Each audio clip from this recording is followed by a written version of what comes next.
हम किसी का काम में आए, किसी का जान बचाए, इससे बड़ा कोई चीज नहीं होता है। तो ये मकसद से सेंट जॉन एम्बुलेंस काम करते हैं। सेंट जॉन एम्बुलेंस हमने एक वॉलेंटियर है। लास्ट 40 इयर्स हमने as a volunteer Saint John ambulance में काम किया है।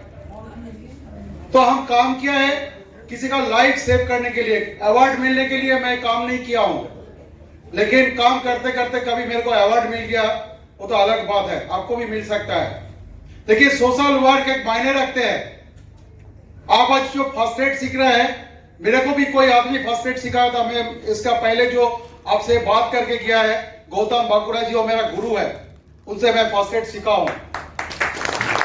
तो आज गुरु और शिष्य मिलके आज आप लोगों को फर्स्ट एड सिखाने का प्रयास कर रहा हूं। तो इसके लिए मैं धन्यवाद देता हूं हमारा रोटरी क्लब को, डॉक्टर कुमार साहब, उन्होंने मेरे को बुलाया। एक्चुअली मेरे को डॉक्टर अरविंद राय साहब ने मेरे को बुलाया था। डॉक्टर अरविंद राय जो ex chief medical director south eastern railway था, अभी केपीसी हॉस्पिटल का मेडिकल डायरेक्टर है। तो डॉक्टर साहब के साथ मैं काम किया हूं। तो डॉक्टर साहब मेरे को बुलाया था, फिर अरुण साहब के साथ हमारा परिचय हुआ। तो सर ने मेरे को बुलाया कि आपको इस दिन आना पड़ेगा, एक फर्स्ट एड का ऊपर एक हमारा सेशन है, आपको कुछ बोलना पड़ेगा। तो मैं और मेरा डॉक्टर साहब या मेरा गौतम दा तीनों मिलके हम लोग यहाँ आए हैं। मेरे को बहुत अच्छा लगा कि जो फर्स्ट एड के ऊपर अभी बहुत सारे ऑर्गेनाइजेशन काम कर रहे हैं। नहीं तो पहले सेंट जॉन एम्बुलेंस क्यों ना फर्स्ट एड पहले काम कर रहा था, सेंट जॉन एम्बुलेंस, उसके बाद रेड क्रॉस को मिला था ये सुविधा, लेकिन अभी सेंट जॉन एम्बुलेंस और रेड क्रॉस मिलके काम करते हैं। क्यों ना दोनों का ऑर्गेनाइजेशन अभी एक ही हो गया है। दोनों का जो हमारा कमिश्नर एंड चीफ दोनों या सेक्रेटरी जनरल दोनों का एक ही है। तो चलिए अभी हम लोग दिल से फर्स्ट एड को सीखने का प्रयास करेंगे। क्यों ना हम लोग कहाँ काम करते हैं, जहां डॉक्टर नहीं होता है, जहां दुर्घटना होता है, वो जगह पर हम लोग काम करते हैं। हम लोग उनका लाइफ को सेव करते हुए डॉक्टर तक अगर पहुंचा देंगे, तब डॉक्टर उनका ट्रीटमेंट कर पाएंगे। इसलिए हमारे पास जब तक रहते हैं, हम उनको कहते हैं कैजुअलिटी। जब डॉक्टर के पास हम पहुंचा देते हैं, तब हो जाता है पेशेंट। तो हमने कुछ दिन पहले, आपको पता है, बालाशहर में एक ट्रेन दुर्घटना घटा था। तो उसमें भी मेरे को काम करने का अवसर मिला। मैं उस दिन 7 बजे मेरे को खबर मिला, खड़गपुर से हमारा बालाशहर 2 घंटा का रास्ता है। हम लोग 9 बजे वहां पहुंचा था। 9 बजे पहुंचते हुए हम लोग कंटिन्यूअस 3 डेज काम किया था। 3 डेज कंटिन्यूअस रेस्क्यू काम किया था। तो फर्स्ट एड का ऊपर जो अनुभव है, हमने रेलवे में नौकरी करते हैं, नौकरी के बाद हम लोग एज ए वॉलंटियर सर्विस इसके ऊपर हम लोग काम करते हैं। हम लोग सभी को फर्स्ट एड सिखाने का प्रयास करते हैं, ताकि कोई दुर्घटना में जो 30% आदमी का मृत्यु होता है, ये 30% आदमी का मृत्यु को हम लोग रोक सके। इसलिए हम लोग एज ए वॉलंटियर इसमें काम करते हैं। लेकिन आपको तो वॉलंटियर के हैसियत से काम करने का जरूरत नहीं है। क्यों ना अभी आप जो काम कर रहे हैं, आप इसके बाद सीखने के बाद आप दूसरा कोई ऑर्गेनाइजेशन में आप काम नौकरी कर सकते हैं। लेकिन हम लोग जब फर्स्ट एड सीखा था, उस टाइम इतना बड़ा सुविधा नहीं था। तो एज ए वॉलंटियर हमें फर्स्ट एड को सीखना पड़ा, लेकिन फर्स्ट एड हम दिल से सीखा। तो ये भी आप भी दिल से सीखिए। तो आइए, जब कोई दुर्घटना घट जाता है, वहां मल्टीपल कैजुअलिटीज होता है। तो मल्टीपल कैजुअलिटीज में हम किन को पहले हेल्प करते हैं, किन को बाद में हेल्प करते हैं। तो पहले तो हम लोग जब दुर्घटना स्थल पर पहुंचते हैं एज ए फर्स्ट एडर, तो पहले हम लोग ABC रूल का फॉलो करते हैं। पहले हमारा एक डॉक्टर साहब ने बोल के किया आपको, A for open airway, B for breathing, C for circulation. इसके ऊपर हम लोग ध्यान देते हैं। उसके बाद हम लोग क्या करते हैं, जब रेस्क्यू का काम हम लोग शुरू करते हैं, क्यों ना पहले हमें रेस्क्यू करना पड़ता है, उसके बाद उनको लेके आके हमें फर्स्ट एड देने के बाद हम उनको टैगिंग करते हैं, इसको कहते हैं ट्राइएज। उसके बाद हम डॉक्टर साहब के पास पहुंचा देते हैं। तो एक फर्स्ट एडर का कितना बड़ा काम है। एक फर्स्ट एडर जहां कोई डॉक्टर नहीं होता है, वहां से एक लाइफ को सेव करते हुए एक डॉक्टर तक पहुंचा देते हैं, तब डॉक्टर जाके उनको ट्रीटमेंट करते हैं। तो इसके बीच में आप जो फर्स्ट एड देते हैं, फर्स्ट एड देने के बाद आपको टैगिंग करना पड़ता है। जैसा कि एक दुर्घटना घटा था आपका बालासोर में, ऐसा बहुत सारे दुर्घटना में हमने लेकिन कोविड पीरियड में आपने देखा हम अकेला क्या जी सकते हैं, अकेला क्या एक समाज बना सकते हैं।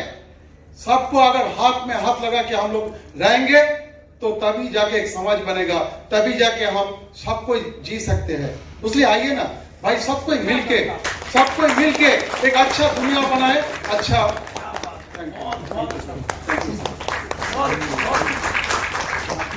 तो हमें 30% मौत को रोकना है भाई। 30% मौत, देखिए मैं खड़गपुर से आपके पास आया हूं, मैं जब तक घर नहीं पहुंचूंगा मेरा विशेष मेरा बच्चा ये हमारे लिए इंतजार करते हैं। तो आप भी बाहर से, या सब तो कलकत्ता में नहीं रहते, आप भी बाहर से आया है या कलकत्ता से भी आए, जब तक आप घर लौट के नहीं जाते हैं तब तक आपका घर का सदस्य वेट करते हैं। तो हमारा काम क्या है, मनुष्य का काम क्या है, हर आदमी उनका घर सेफली पहुंच जाए। तो इसलिए हम उनके लिए काम करेंगे। इसलिए जब आप कोई दुर्घटना में आदमी का कोई एक्सीडेंट में वो इंजर्ड हो जाते हैं, जब हम उनको हेल्प करने जाते हैं तो हम डर जाते हैं कि भाई उनको अगर उठा के अगर हम हॉस्पिटल या पुलिस पहुंचा देंगे, अगर रास्ता में उसका मौत हो जाएगा तो हमें पुलिस पकड़ के लेके जाएगा। इसलिए एक कानून बना है, एक कानून का नाम है गुड समरिटन एक्ट 2015। क्यों ना काल आप फर्स्ट एडर है तो आपके कानून भी जानना बहुत जरूरी है। एक गुड समरिटन एक्ट में कहा गया है आप किसी भी व्यक्ति को, दुर्घटनाग्रस्त या बीमार व्यक्ति को आप उनको रेस्क्यू कर सकते हैं, आप उनको हॉस्पिटल या डॉक्टर तक पहुंचा सकते हैं। बीच में रास्ता में अगर उनका मौत भी हो जाए तो उसका दायित्व तो आपका नहीं है, और ना आपको कोई क्वेश्चन पूछ सकता है, ना आप किसी का क्वेश्चन का आंसर देने के लिए आप बाध्य है। इसलिए गुड समरिटन एक्ट 2015 को आप जान लीजिए, कोई आपको हैकल नहीं कर सकते। इसलिए हर आदमी को हेल्प कीजिए, क्यों ना उसको भी घर में कोई वेट कर रहे हैं। तो दुर्घटना में अगर रास्ता में कोई दुर्घटना घट जाते हैं तो प्लीज मैं हाथ जोड़ के विनती करता हूं कि उनको हॉस्पिटल तक पहुंचा दीजिए ताकि एक लाइफ सेव हो सकता है। तो आइए, जब हम एक काम करते हैं एबीसी रूल को फॉलो करते हैं। तो हम लोग जब कोई दुर्घटना स्थल पे काम करने जाते हैं, पहले हम लोग ढूंढते हैं अनकॉन्शियस कैजुअलिटीज को, या अनकॉन्शियस को पहले जरूरत होता है फर्स्ट एड का। तो इसलिए घर में भी किसी का अगर हार्ट अटैक हो जाते हैं, सडन कार्डियक अरेस्ट होता है, या किसी का दुर्घटना के कारण वो अनकॉन्शियस हो जाते हैं, तो उनको आप पहले प्लीज उनको फर्स्ट एड दीजिए, उनको हेल्प कीजिए। अगर आप फर्स्ट एड नहीं भी जानते हैं, उनको कम से कम जल्दी से जल्दी उनको हॉस्पिटल तक पहुंचा दीजिए, तभी उनका लाइफ सेव हो जाएगा। तो आइए, अनकॉन्शियस कैजुअलिटी को पहले हम लोग ढूंढने के बाद एक सेफ जगह में लेके जाते हैं, उसके बाद हम लोग टैगिंग करते हैं फर्स्ट एड देने के बाद। इसको कहते हैं ट्राइएज। इसके बारे में भी आपको एक नॉलेज रहना चाहिए। क्यों ना हमने रिसेंटली जो दुर्घटना में काम करके आया है, इसमें देखा है कि हम लोग और लाइफ को सेव कर सकता था।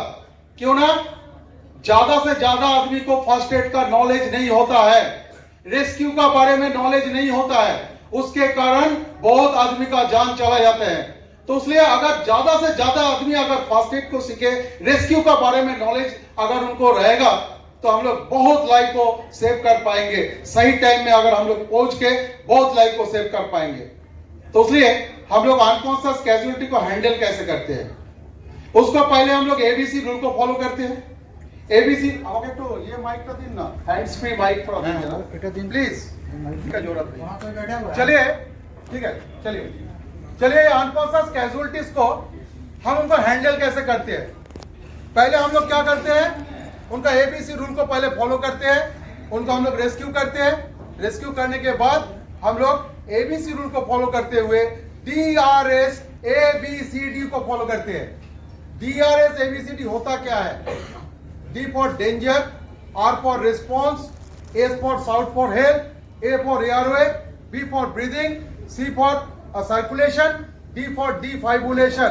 इतना सारे चीज को हमें इतना जल्द से जल्द हमको देखना पड़ता है। क्यों ना फर्स्ट एड का A फॉर फास्ट, जितना जल्दी हो सके आप उनके पास पहुंचिए। आप अगर लेट करके पहुंचेंगे तो एक लाइफ लॉस हो जाएगा। जब हम दुर्घटना स्थल पे काम करते हैं, सारे कैजुअलिटी उस टाइम के लिए हमारा रिलेटिव होता है, अपना आदमी होता है, खून का रिश्ता होता है। अगर हम ये नहीं सोचेंगे तो एक भी लाइफ को हम सेव कर नहीं पाएंगे। इसलिए सेंट जॉन एम्बुलेंस का 2 विंग होता है, एक एसोसिएशन होता है, एक ब्रिगेड होता है। ब्रिगेड पार्ट का जो वॉलेंटियर होता है वो एक यूनिफॉर्म बॉडी होता है, उनको एक मिलिट्री जैसा यूनिफॉर्म पहना जाता है ताकि दुर्घटना स्थल पे जब वो काम करेगा एक डिसिप्लिन वे में काम करेगा। अगर डिसिप्लिन नहीं रहेगा तो एक भी लाइफ को आप सेव कर नहीं पाएंगे। हम लोग जो रेस्क्यू करते हैं, आपने देखा स्ट्रेचर कैरी करके हम लोग लेके जाते हैं। स्ट्रेचर जो हम लोग 4 आदमी कैरी करते हैं, 4 आदमी के अंदर अगर तालमेल नहीं रहेगा तो एक लाइफ लॉस हो जाएगा। इसलिए हम लोग जो भी हमारा जो फर्स्ट एडर भाई या बहन है, मैं उनसे मैं रिक्वेस्ट कर रहा हूँ, जब भी आप कुछ भी काम करें दिल से कीजिए। क्यों ना आप एक जिंदगी का साथ काम कर रहे हैं, एक जिंदगी बचाने का काम कर रहे हैं। आप डॉक्टर नहीं होते हुए भी आप एक बहुत महान काम कर रहे हैं। तो आइए, ये DRS ABCD क्या होता है? D for danger, R for response, S for south for health, A for airway, B for breathing, C for circulation, D for defibrillation. हमारा फर्स्ट एडर भाई और बहन को मैं रिक्वेस्ट कर रहा हूं, इसको थोड़ा दिमाग में लॉक कर लीजिए। क्यों ना हम फर्स्ट एड जब देने जाएंगे, ये अनकॉन्शियस को पहले हमें हेल्प करना पड़ेगा। इसलिए हमको ये वाला चीज को हमको जानना बहुत जरूरी है, नहीं तो आप किसी का लाइफ को आप सेव कर नहीं पाएंगे। तो danger, response, south for help, airway, circulation, breathing, ये सब क्या है? जब भी कोई आदमी जब अनकॉन्शियस हो जाते हैं, उनको हम लोग गद्दे के ऊपर सुला के नहीं रखेंगे, उसको हम लोग फ्लोर पे ले आएंगे, हार्ड बोर्ड के ऊपर उनको सुलाएंगे, ताकि उनको बेसिक लाइफ सपोर्ट में लाने का जरूरत पड़ सकता है ना। इसलिए हम लोग उनको फ्लोर में, देखिए हम हो सकता है हम रिक्वेस्ट करने से टूल्स मेरे को मिल जाता, लेकिन मैं टूल के ऊपर बैठ के नहीं सिखाऊंगा आपको। फ्लोर में आप एक बार आपका दिमाग में रखिए, जब भी कोई आदमी अनकॉन्शियस हालत में अगर घर में भी होगा या कोई भी बाहर में आपको मिलेगा, तो आप उनको पहले फ्लोर में ले आइए, तो उसको बेसिक लाइफ सपोर्ट देने में आपको बहुत सुविधा हो जाएगी। तो इसके बाद हम लोग क्या करेंगे, पहले हम उनके पास पहुंचेंगे, डेंजर क्या है उसको हम पहले देखेंगे। देखिए, अनकॉन्शियस होने का बहुत सारे वजह होता है। अनकॉन्शियस हार्ट अटैक में होता है, सडन कार्डियक अरेस्ट में होता है, इलेक्ट्रिकल शॉक में होता है, स्नेक बाइट में सैंड बैठा है, स्नेक बाइट होने से भी अनकॉन्शियस होता है। सर आपको बताएंगे ये CPR का क्या महत्व है, ये सर 1 सेकंड में आपको बताएंगे, क्यों ना इनका बहुत जरूरत पड़ता है। तो बहुत सारे कारण के लिए वो अनकॉन्शियस होता है। लेकिन आप जब किसी को हेल्प करने जाएंगे, आपका लाइफ को डेंजर में डालते हुए आप दूसरे की मदद कभी मत कीजिएगा। आप सेफ रहेंगे तब आप दूसरा को मदद करेंगे। क्यों ना हम जिंदा रहेगा तो हम 10 आदमी को बचा सकेंगे, लेकिन हमारा अगर मौत हो जाएगा वो जगह पर, तो और हमारे साथ और 20 आदमी का भी मौत हो जाएगा। इसलिए आप पहले सेफ रहिए। जब भी कोई दुर्घटना घटती है, अगर रोड में अगर कोई दुर्घटना घटा, आप रोड के ऊपर बैठ के, आप तो फर्स्ट एड जानते हैं, रोड के ऊपर बैठ के किसी को हेल्प मत कीजिए। पीछे से कोई गाड़ी आके आपका टकरा सकते हैं, धक्का मार सकते हैं। ये रेलवे ट्रैक के ऊपर कोई अनकॉन्शियस हालत में पड़ा हुआ है, अब रेलवे ट्रैक के ऊपर बैठ के किसी को मदद मत कीजिए। या आप जानते नहीं है ये अनकॉन्शियस हुआ है इलेक्ट्रिकल शॉक के कारण। आप फर्स्ट एड जानते हैं, आप आके उसको टच कर दिया तो आप भी फंस जाएंगे ना डेंजर में। तो पहले देख लीजिए सराउंडिंग में कोई इलेक्ट्रिकल वायर वगैरह है कि नहीं, उसके बाद आप इंश्योर हो जाइए, उसके बाद उसको टच कीजिए। तो पहले आप क्या करेंगे, पहले उनको हार्ड बोर्ड के ऊपर सुला देना पड़ेगा। तो उसके बाद हम क्या करेंगे, यहाँ पे चेयर लगा देंगे के लिए। नहीं सर, चेयर में नहीं होगा, इसलिए मैं डेंजर समझा रहा हूँ, ठीक है ना।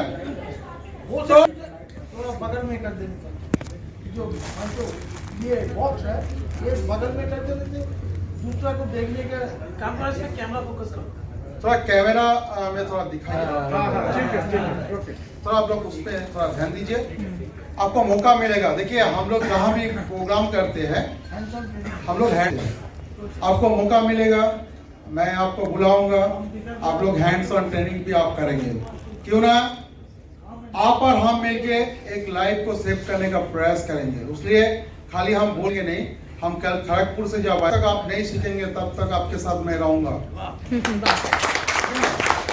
तो आइए, रेस्पॉन्स जानने के लिए हम लोग क्या करेंगे, उसके कंधे पे जाके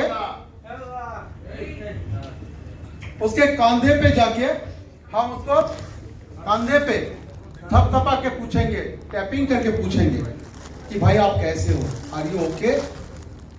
तो इसमें देखिए, जब कोई दुर्घटना के कारण जब वो अनकॉन्शियस होता है, इसका 2 स्टेज होता है।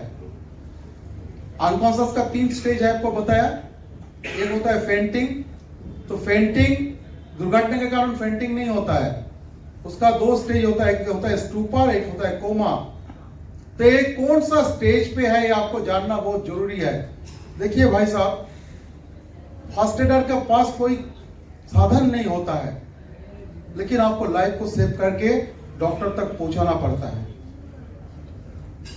आपके पास क्या होता है, थोड़ा नॉलेज और कॉमन सेंस से आप उनको लाइफ को सेव करते हैं, ठीक है ना। तो रेस्पॉन्स को हम कैसे जानेंगे, हम उसके कंधे पे जाके जोर से थपथपाएंगे। अगर उसका कुछ मूवमेंट होगा तो वो हमसे तो बात कर नहीं पाएंगे। एक मूवमेंट हो सकता है, मूवमेंट को हमें देखना पड़ेगा। अगर इस पे भी हमें समझ में नहीं आया, शरीर में कहीं भी जगह में थोड़ा जोर से चीटा काटिए, पिंच कीजिए, चिमटी कटे, देखो कि उसका वो जो हाथ या पैर जहां मैं चीटा काटा हूं वो थोड़ा सरकने का प्रयास कर रहा है कि नहीं। चिमटी केटे দেখুন যে তার হাত পা এগুলো নড়াচ্ছে কিনা, নড়ানোর চেষ্টা করছে কিনা। যদিও এটা না বোঝা যায়, কারণ আপনার কাছে সময় মাত্র 4 থেকে 6 मिनट। একটা মানুষ जब कोई आदमी अनकॉन्शियस हो जाता है तब आपके पास टाइम होता है ओनली 4 to 6 मिनट्स। इसको कहते हैं गोल्डन पीरियड यानी गोल्डन आवर। एक गोल्डन आवर के अंदर आपको उनको हेल्प करना पड़ेगा, कितना कम टाइम में आपको उनको हेल्प करना पड़ेगा। तो अब एक अनकॉन्शियस अगर मिडनाइट में हो जाए, अगर किसी का सडन कार्डियक अरेस्ट अगर मिडनाइट में हो जाए, तो तब आप किसी को मोबाइल में फोन करेंगे, कोई एम्बुलेंस को बुलाएंगे, तो आते आते कम से कम 10 मिनट का ऊपर चला जाएगा, एक आदमी का मृत्यु हो जाएगा। तो सीपीआर खाली आप सीखने से नहीं होगा, आप तो देख के जा रहे हैं, सुन के जा रहे हैं। अब जब घर पहुंचेंगे, आपका घर का सदस्यों को भी इसके बारे में नॉलेज को शेयर कीजिए। मिडनाइट में अगर हमारा सडन कार्डियक अरेस्ट या हार्ट अटैक हो जाएंगे, तो मेरे को बचा के कौन रखेगा? मेरा घर का सदस्य, मेरा घर का फैमिली मेंबर्स। तो उसको नॉलेज नहीं रहने से वो क्या करेगा, आपको बचा के कैसे रखेगा? इसलिए सीपीआर हर आदमी को जानना चाहिए, हर आदमी को सिखाइए। आपका अड़स पड़ोस का, आपका घर का सदस्य, हर आदमी का सीपीआर का एक नॉलेज को शेयर कीजिए। तो इसके बाद हम लोग क्या करेंगे, वो भी हमको समझ में नहीं आया। पींच किया, थपथपाया, लेकिन समझ में नहीं आया। तब हम क्या करेंगे, उनका आंखों के ऊपर टॉर्च के लाइट फेंकेंगे।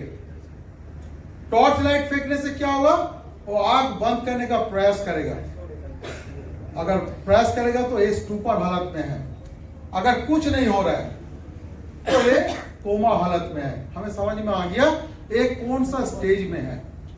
जब मैं उसका कंधा में थोड़ा थपथपाया, अगर मूवमेंट हुआ तो स्टूपर हालत में है। अगर नहीं हुआ तो तुरंत हम पिंच किया, वो हाथ या पैर को सरकने का प्रयास किया।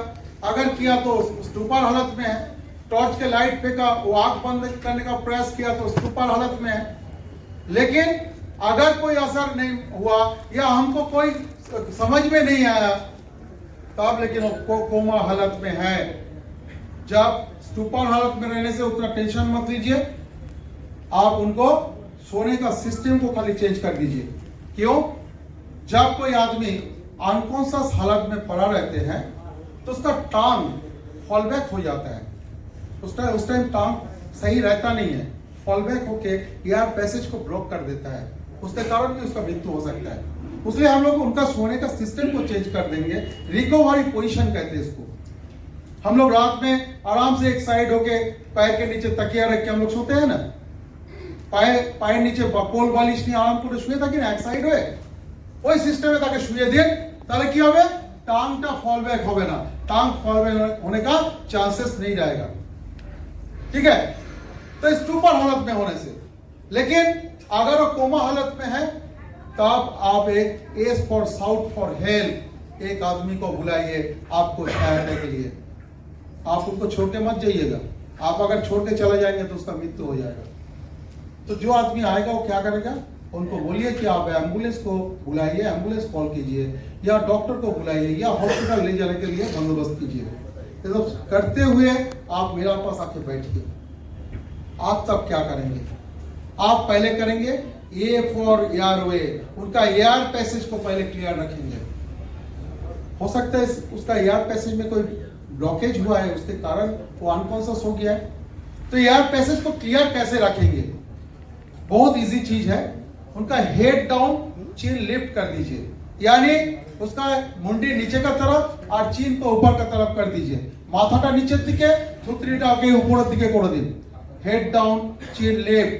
কেন করব, আমাদের যে খাদ্যনালী এবং শ্বাসনালী ট্র্যাকের মধ্যে দিয়ে যে গেছে, আমরা কি করব, খাদ্যনালীটাকে আমরা অবস্ট্রাক্ট করে দেব, শ্বাসনালীটাকে আমরা ক্লিয়ার করে রাখবো।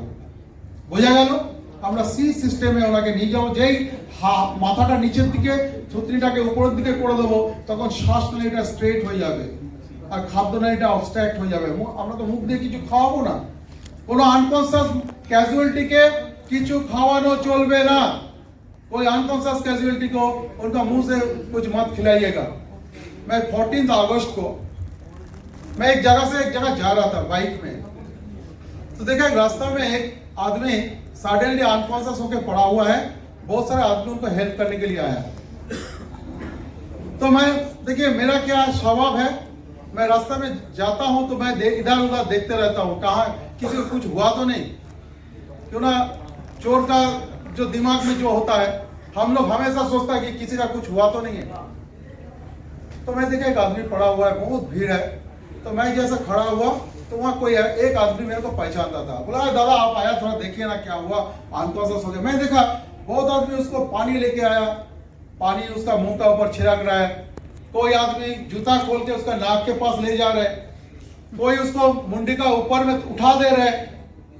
तो मैं क्या किया, मैं उधर पहुंचा, हम बोला देखो भाई आप लोग बहुत अच्छा काम कर रहे हैं, एक आदमी का हेल्प कर रहे हैं, लेकिन उसका मुंह से आप कुछ खिलाइए मत, क्यों ना वो अनकॉन्शियस है। और उसका नाक के सामने जूता उता लेके मत जाइए। देखिए हमने फर्स्ट एड जो सीख रहे हैं, गौतम दा ने बताया है, हर आदमी फर्स्ट एड जानते हैं, लेकिन आज हम लोग नया क्या सीख के जा रहे हैं। हमने फर्स्ट एड जो देंगे ये साइंटिफिकली होना चाहिए, विज्ञान सम्मत उपाय से हमें आदमी का लाइफ को सेव करना होगा। इसलिए हम लोग फर्स्ट एड सीखने के लिए आया है, नहीं तो हम सब फर्स्ट एड को जानते हैं। फर्स्ट एड सीखने के लिए इतना बड़ा क्लास सारा दिन ये नष्ट करके हम लोग का यहाँ बैठने का कोई जरूरत नहीं है।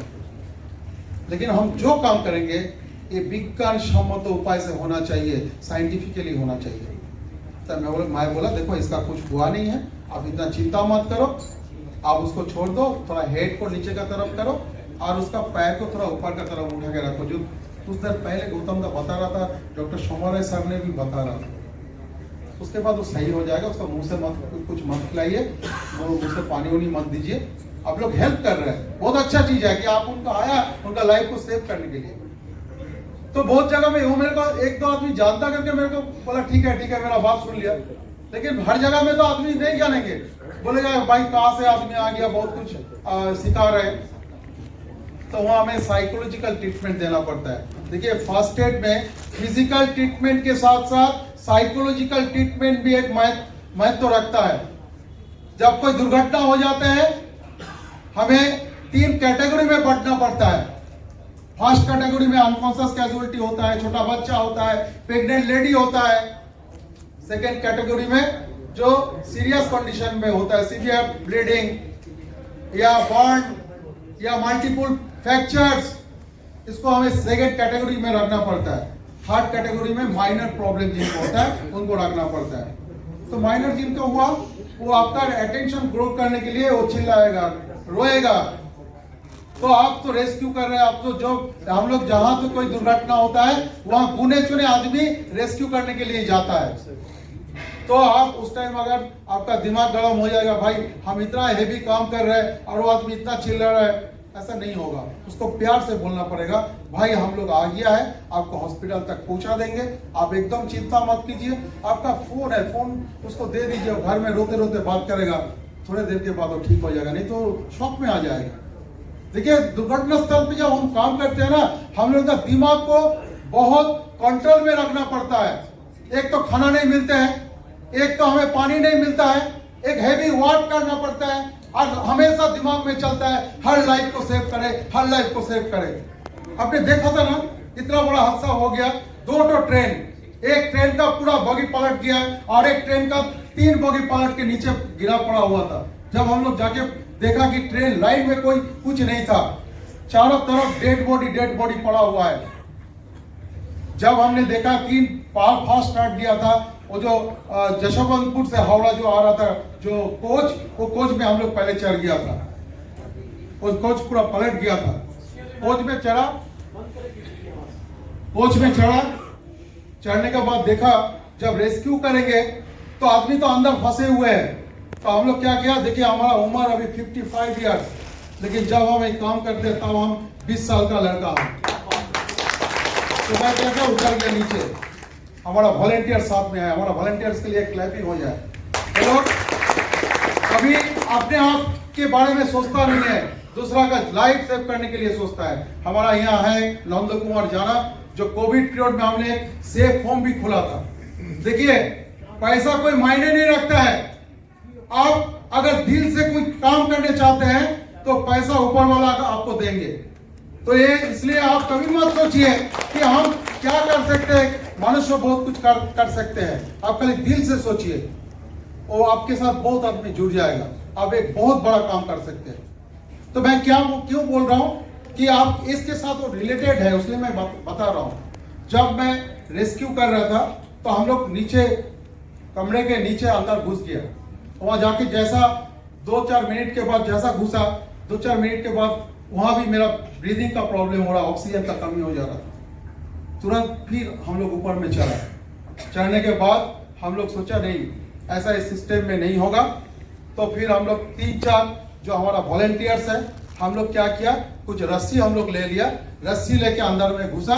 तो हम लोग क्या किया, तुरंत 5-7 मिनट के अंदर 10 कैजुअलिटी को हम लोग कमर में उसको रस्सी बांध दिया। उसके बाद आस्ते से उसको खींच के ऊपर में उठा रहा था, उसको उठा रहा था। और सब हमेशा हम लोग भगवान को यह कर रहा था, भगवान इसका लाइफ सेव हो जाए।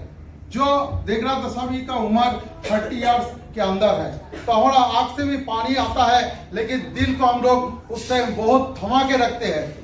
क्यों ना, वो भी इंसान है, हम भी एक इंसान है। तो देख रहा है सब यंग लड़का, जितना उठा रहा हूँ सब डेड बॉडी, जितना उठा रहा हूँ डेड बॉडी। उसके अंदर भी 2 आदमी को हम लोग को मिला था, वो था कैनिंग का। जब उसको क्या किया, उसको हम लोग रेस्क्यू करके जब लेके आए, वो जिंदा था, उसको फर्स्ट एड दिया, CPR दिया। उसके बाद वो सही हुआ। सही होने के बाद बहुत देर तक वो चुपचाप बैठा था। हम लोग को जो शौक ना हो जाए, इसलिए हमारा 2 वॉलंटियर को उसके साथ हम लोग लगा के रखा था कि उन कंटिन्यू उनसे बात करो, कंटिन्यू उसको ऑब्जर्व करो।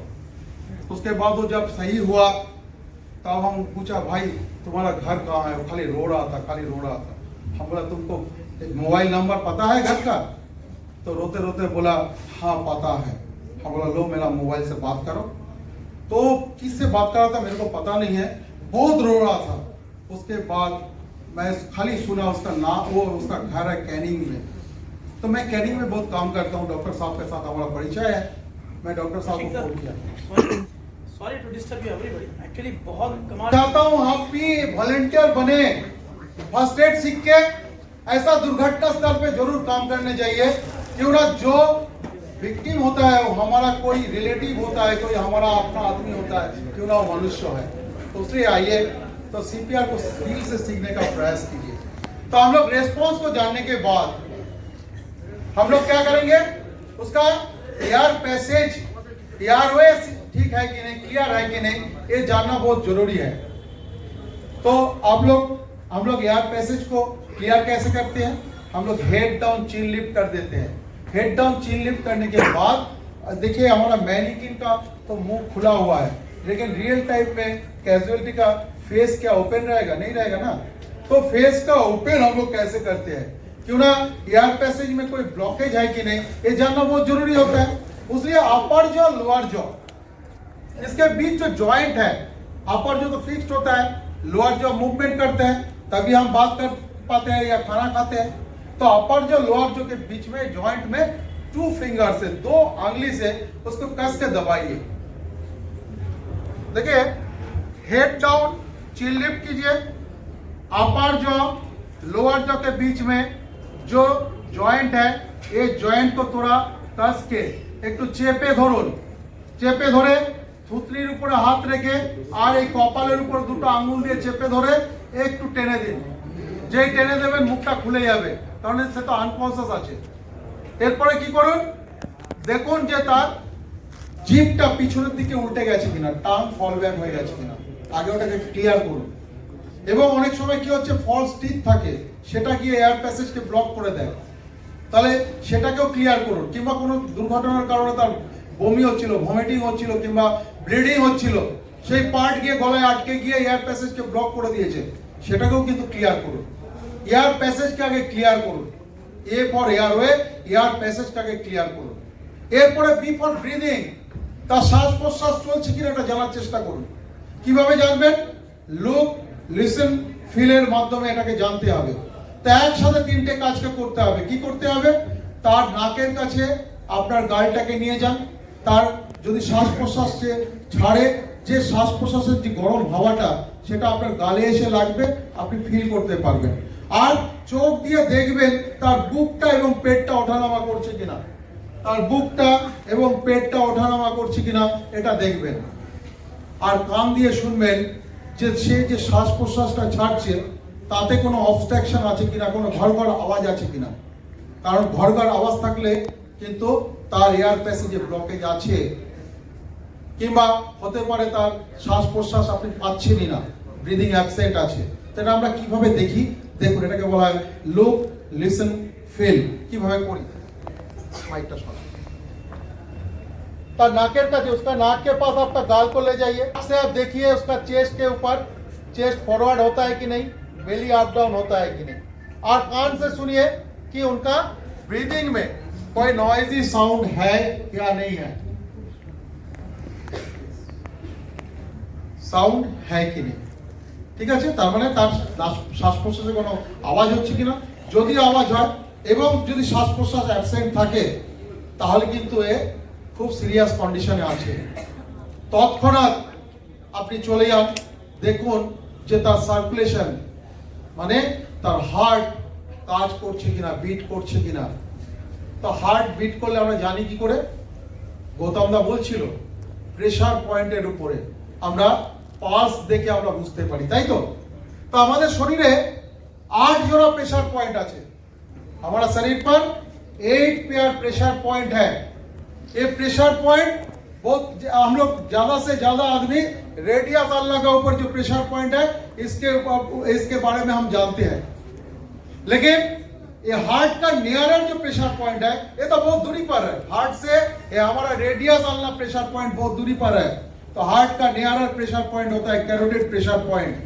ये प्रेशर पॉइंट एकदम हार्ट का नजदीक होता है, इसको हमें फील करना पड़ता है। तो कैसे करते हैं?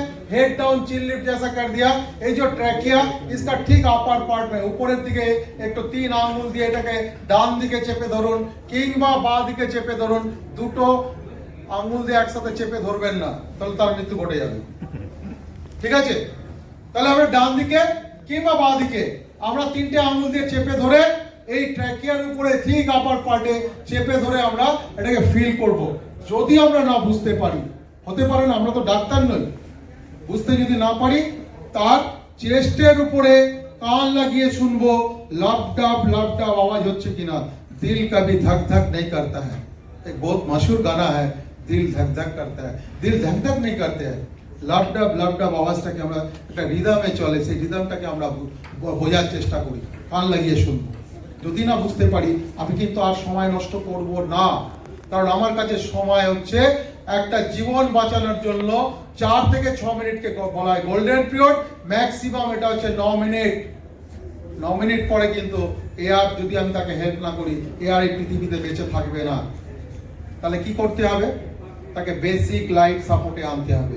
যদি আমি তার সার্কুলেশনও পাচ্ছি না এবং ব্রিদিং তার অ্যাবসেন্ট পাচ্ছি, তখন কিন্তু আপনি একজন ডাক্তার না হয়েও আপনি কিন্তু তার জীবন বাঁচাতে পারেন। এই যে টেকনিক, এই যে সিস্টেম, এটাকে বলা হয় বেসিক লাইফ সাপোর্ট, यानी সিপিআর, কার্ডিও পালমোনারি রিসাসিটেশন। মানে হার্ট আর লাংস তার কাজ করা বন্ধ করে দিয়েছে, পুনরায় আপনি কিন্তু তার হার্ট আর লাংসকে আপনি আবার চালু করবেন, এটাকে ম্যানুয়ালি আপনি তার চালু করে তার লাইফটাকে সেভ করে রাখবেন। তাহলে দেখুন না, আমি একটা এমবিবিএস ডাক্তার নই, আমি ডাক্তার না হয়ে কিন্তু একটা জীবন বাঁচাতে পারি। সব থেকে বড় জিনিস, অনেক টাকা ইনকাম করবো, অনেক নাম হবে, কিন্তু একটা জীবন বাঁচিয়ে দেখুন, এর থেকে বড় জিনিস আর কিছু হতে পারে না। তা আমরা বাঁচাবো কি করে? আমাদের হার্টটা কোথায় আছে? আমাদের হার্ট কোথায় আছে বলুন তো? আমাদের হার্ট, আমাদের হার্টটা আছে এই যে স্টার্নাম আছে, এই স্টার্নামের ঠিক মিডিল পোর্শনের ঠিক পিছনে একটু বাঁদিকে হেলে আছে, একটা ফিস্টের মতন হাড়, ঠিক আছে? তাহলে এই স্টার্নাম, এখানে একটা শক্ত হাড় আছে, এটাকে বলা হয় বক্ষাস্থি। এই বক্ষাস্থি এর সাথে আমাদের 12 জোড়া রিবস আছে, যেটা পিছনে আমাদের স্টার্নামের সাথে জুড়ে আছে। তাহলে এই মিডিল পোর্শনের ঠিক পিছনে আমাদের হার্ট আছে। তো এই মিডিল পোর্শনটা বুঝবো কি করে? আমরা যদি দুটো নিপিল থেকে একটা লাইন ড্র করি, একটা লাইন টানি, যেখানে এসে আমাদের বক্ষাস্থি কিংবা স্টার্নামের উপর টাচ করে, এটা হচ্ছে মিডিল পোর্শন। কিংবা আমরা বক্ষাস্থি কিংবা স্টার্নামের এন্ডে চলে যাব, এখান থেকে 2 আঙ্গুল উপরে, এটা হচ্ছে আমার মিডিল পোর্শন। এটা কিন্তু জেনে রাখুন। এই মিডিল পোর্শনে আমরা কি করব? যে কোনো হাতের পামের হিল, হাতের তালুর যে নিচে শক্ত জায়গাটা, এটা কি করব? তা সেই মাঝখানে রাখবো, রেখে তার উপরে আরেকটা হাত রেখে আমরা বুকের উপরে চাপ দিয়ে আমরা কি করব? তার অক্সিজেন সাপ্লাইটাকে কন্টিনিউ করব। যখন হার্ট তার কাজ করা বন্ধ করে দেয়, তখন কিন্তু পালমোনারি ভেনের মধ্যে পিওর অক্সিজেন থাকে, সেই অক্সিজেনটাকে আমরা সাপ্লাই করব ব্রেনে। কারণ আমাদেরকে বাঁচিয়ে রাখে ব্রেন, আর ব্রেন বেঁচে থাকে অক্সিজেনের জন্য। তো অক্সিজেন যদি অচৈতন্য অবস্থায় থাকে, যদি তার শ্বাস প্রশ্বাস এবং তার সার্কুলেশন সিস্টেম যখন বন্ধ হয়ে যায়, তখন কিন্তু ব্রেন অক্সিজেন পায় না। তাহলে সেই অক্সিজেন সাপ্লাইটা আমরা কিভাবে দেব? বুকের উপরে চাপ দিয়ে, এটাকে বলা হয় ম্যানুয়াল ভেন্টিলেশন সিস্টেম। কিভাবে দেব দেখুন, আসুন আমরা শিখি এটাকে দেব কি করে। তো এই বুকের ঠিক মাঝখানে আমরা নিপিল, দুটো নিপিলের একটা লাইন যদি ড্র করি, যেখানে এসে টাচ করবে, এটা হচ্ছে মিডিল পোর্শন। এই মিডিল পোর্শনে যে কোনো হাতের পামের হিলকে এই মিডিল পোর্শনে রাখবো, কোমরটাকে কিন্তু একদম উপরে উঠিয়ে রাখবো, দুটো আমরা হাঁটু গেড়ে বসবো, এরপরে অন্য হাতকে সেই হাতের উপরে রাখবো। আঙ্গুলের মধ্যে আঙ্গুলটাকে দৃঢ়ভাবে, কিন্তু আঙ্গুলগুলো যেন টাচ না করে, কারণ আমরা রিবসের উপরে কোনো প্রেসার আমরা প্রেসার দেবো স্টার্নামের উপরে। বোঝা গেল? এরপরে আমাদের কোমরেও কিন্তু ভাঙবে না, স্ট্রেট, কারণ এই কোমর থেকে নিয়ে পুরো শরীরের ওজনটা আমরা কিন্তু তার উপরে দিচ্ছি, এবং এই যে ওজনটা যেটা দিচ্ছি, এর গভীরতা, এর ডেপথ 2 ইঞ্চেস, তার মানে 5 সেন্টিমিটার যেন গভীরে যায়, এতটা আপনাকে প্রেসার দিতে হবে বুকের উপরে, তবে গিয়ে কিন্তু আপনি অক্সিজেন সাপ্লাইকে কন্টিনিউ করতে পারবেন। তো কিভাবে করছি দেখুন। প্রথমে আমরা কি করছি, একটা হাত ওর উপরে রেখেছি, হাতের পামের হিল, অন্য হাতকে তার উপরে, আঙ্গুলের মধ্যে আঙ্গুলকে আমরা দৃঢ়ভাবে রেখেছি, এবং আঙ্গুলগুলো যেন চেস্টের উপর টাচ না করে। এরপর আমরা 1 মিনিটে 100 থেকে 100 বার দেওয়া যায়, এই গতিতে আমরা তার বুকের উপরে চাপ দেব।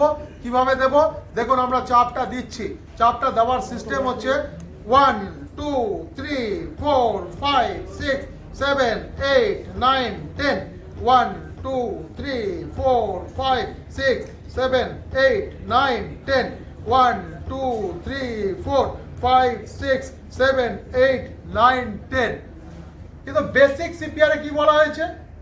30 কম্প্রেশন দেন 2 ইনফ্লুয়েশন, মানে 30 বার বুকের উপরে চাপ দেব, মুখে মুখ লাগিয়ে আমরা ইনফ্লুয়েশন দেব। কিন্তু 2005-এর পর থেকে কিন্তু এই ইনফ্লুয়েশন আমরা দিই না। কেন দিই না?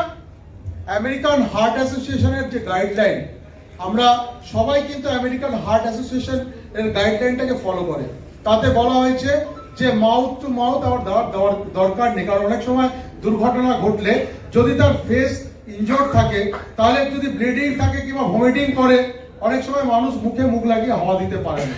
তো এর উপরে রিসার্চ করে দেখেছে যে খালি চেস্টের উপর কম্প্রেশন করেই কিন্তু আমরা তার অক্সিজেনটাকে সাপ্লাই করে দিতে পারি। সেই জন্য সাধারণ মানুষকে আমরা কিন্তু মাউথ টু মাউথ দেওয়ার দরকার নেই। আর এখন তো কোভিড চলছে, এই কোভিডের জন্য কিন্তু আমরা মুখে মুখ লাগিয়ে আমরা হাওয়া দেব না। হসপিটালে গেলে কিংবা নার্সিং হোমে গেলে তাদের কাছে অ্যাম্বু ব্যাগ থাকে, সেই অ্যাম্বু ব্যাগ দিয়ে তারা দেবে, কিন্তু আমাদের সাধারণ মানুষের কাছে কিন্তু অ্যাম্বু ব্যাগ থাকে না। ওই জন্য আমরা মাউথ টু মাউথ আমরা দেব না, আমরা দেব খালি চেস্ট কম্প্রেশন, এটাকে বলা হয় COLS, compression only life support, compression only life support. খালি চেস্টের উপর আমরা প্রেসার দিয়ে আমরা অক্সিজেনকে কন্টিনিউ করব। তো আমরা চেস্টের উপর প্রেসার দিয়ে আমরা করছিটা কি, যে তার জীবনটা বেঁচে থাকছে। আমরা ওই পালমোনারি ভেনের অক্সিজেনটাকে কি করলাম, প্রথমে আমরা যখন চাপ দিলাম, সেই চাপ দেওয়াতে কি হলো, অক্সিজেন সাপ্লাই হয়ে গেল, ব্লাড সার্কুলেট হলো, সাথে সাথে অক্সিজেন চলে গেল, ব্রেন সতেজ হয়ে গেল। এরপরে কি হলো, চেস্ট রিকয়েল হলো, চেস্ট উপরের দিকে উঠে এলো, যে উঠে এলো সারা শরীর থেকে রক্ত আবার কিন্তু হার্টে চলে এলো, আবার আমরা কম্প্রেস করলাম, আবার অক্সিজেন সাপ্লাই চলে গেল, আবার চেস্ট রিকয়েল হলো, আবার কিন্তু সারা শরীর থেকে রক্ত হার্টে চলে এলো, আবার কম্প্রেস করলাম, আমরা অক্সিজেন সাপ্লাই কন্টিনিউ করে দিলাম। এটাকে বলা হয় ম্যানুয়াল ভেন্টিলেশন সিস্টেম। এই সিস্টেমটাকে বলা হয় বেসিক লাইফ সাপোর্ট কিংবা CPR, কার্ডিও পালমোনারি রিসাসিটেশন। কিন্তু এটাকে আমাদেরকে রিদমে করতে হবে। এই জন্য আমরা যখন পড়ছিলাম, দেখুন আমি যখন নাকি প্রেশারটা দিচ্ছিলাম, এটা কিন্তু একটা রিদমে আমরা প্রেশারটা দিচ্ছিলাম, একটা ছন্দে, একটা গতিতে কিন্তু আমরা এই প্রেশারটাকে দিচ্ছিলাম, কিন্তু হার্টও কিন্তু একটা ছন্দে চলে। এই জন্য আমরা এই পুতুলের উপরে কেন প্র্যাকটিস করি, আমরা লাইভ কোনো মানুষের উপর প্র্যাকটিস করি না যতক্ষণ না তার দরকার না পড়ে। আমরা কিন্তু এই পুতুলের উপর আমরা এই প্র্যাকটিসগুলো করি। এই পুতুলগুলোর নাম হচ্ছে রেস্কিউ অ্যানি। এই পুতুলগুলো কিন্তু আমাদের এই সাধারণ ওই পোশাকের দোকানে থাকে সেই পুতুল নয়, এগুলো কিন্তু সব বিদেশ থেকে আনা পুতুল, এগুলো সব আমেরিকা, কানাডা থেকে এই পুতুলগুলো এসছে। তাই এটার নাম আছে, এটার নাম হচ্ছে রেস্কিউ অ্যানি। তাই এটা কিন্তু অ্যাডাল্টের জন্য, কিন্তু এটা যদি ছোট বাচ্চা হয়, আমাদের এই বাচ্চাটা যদি 1 বছরের থেকে 9 বছরের মধ্যে হয়, তখন আমরা কি করব, এক হাত দিয়ে তার বুকের উপরে চাপ দেবো। ওটাও কিন্তু 1 মিনিটে 100 থেকে 120 বার দেওয়া যায়। এই গতিতে আমরা 30 বার তার বুকের উপরে চাপ দেবো।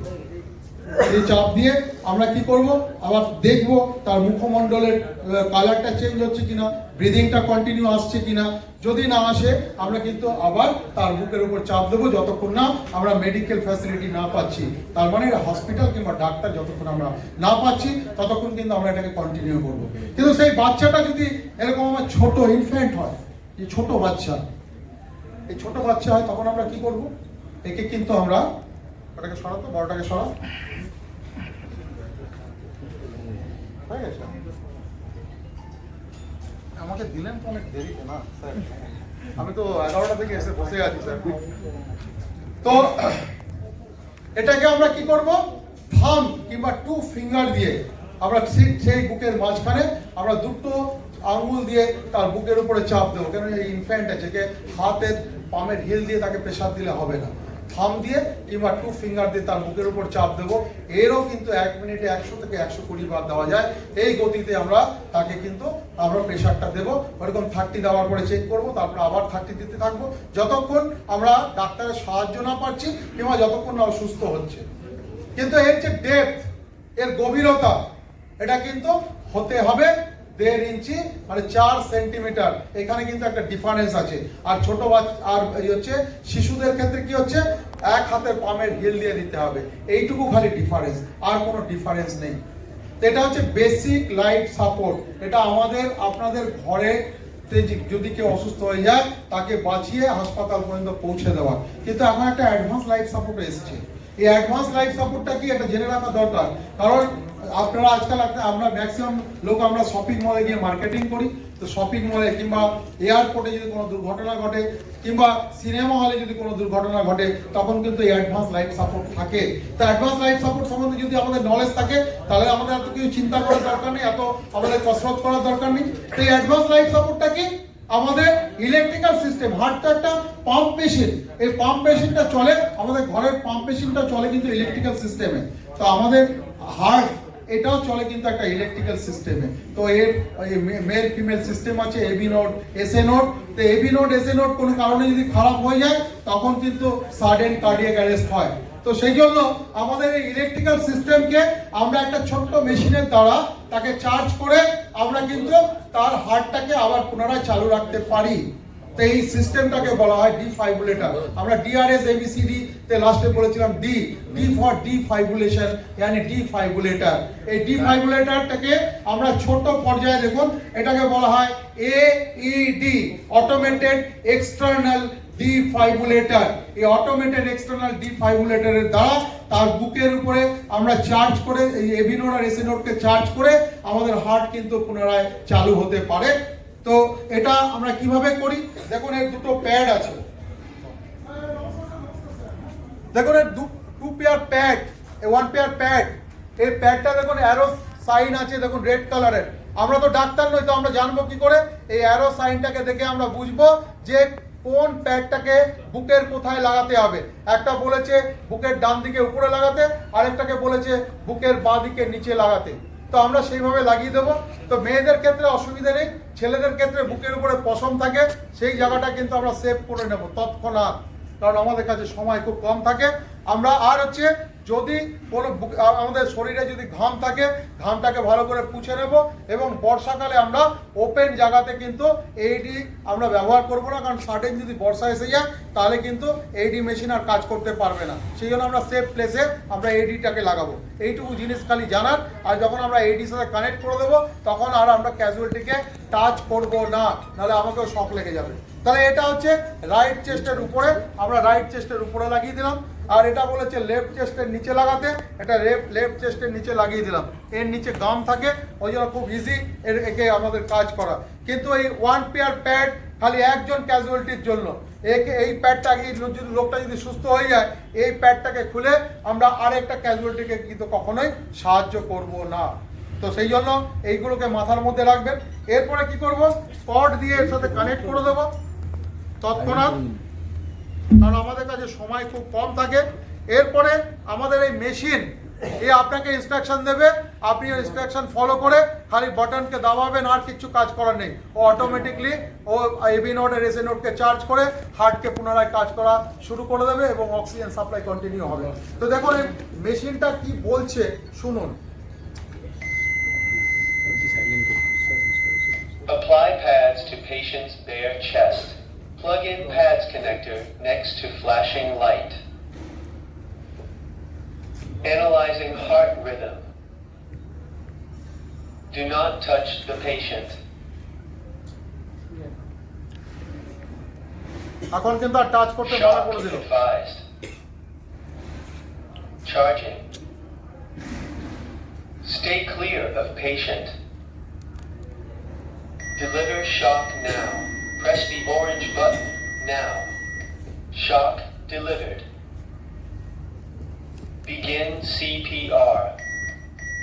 দেখুন এই মেশিন থাকলে আমাকে কিন্তু তার বুকের উপরে চাপ দিতে হবে না, এই অটোমেটিক সব কিছু করে দেবে।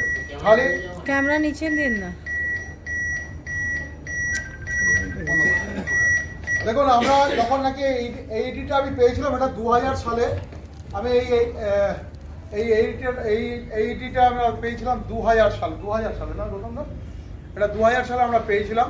এটা আমাদেরকে আমেরিকা থেকে একজন প্রফেসর আমাদেরকে ডোনেট করেছিলেন, ফার্স্ট একটা ম্যানিকিন। আর এটা আমি প্রায় 3 মাস আগে কানাডা থেকে আমাদের একটা এইডি আমাদের কাছে এসছে। দেখুন এটা পকেট এইডি, মানে এখন এই এইডি কত দরকার পড়ছে যে আস্তে আস্তে এটা যে কোনো মানুষ একে পকেটে নিয়ে যে কোনো জায়গায় যেতে পারে। এটা হচ্ছে পকেটে সেম কাজ করবে, যা কাজ করবে এও তাই কাজ করবে। তাহলে এই heart attack, sudden cardiac arrest এখন প্রচুর বেড়ে গেছে। তো আমাদের যে মকসদ সেটা কি, 30% মৃত্যুটাকে আমাদের কমাতে হবে। তো আমরা সবাই মিলে হাতে হাত লাগিয়ে ফার্স্ট এড তো সবাইকে জানা দরকার, কারণ ফার্স্ট এড যত জানবো তত জীবন আমরা বাঁচাতে পারবো। তো আজকে যে ট্রেনিংটুকু আমরা করালাম, সময়ের খুব অভাব, কিন্তু আমরা এসেছি আমাদের টাইমে। তো যাই হোক, আজকে অনেক বড় অনেক ট্রেনার ছিলেন, অনেক ডাক্তাররা এসেছিলেন, সেই জন্য তাদের মূল্যবান কথাও আমরা শুনেছি। তো যাই হোক, যতটুকু আমরা শেখাতে পারলাম, এটা শিখে যদি আপনারা একটা জীবন বাঁচাতে পারেন তাহলেই ভাববো আমাদের সার্থকতা। ধন্যবাদ জানিয়ে সবাইকে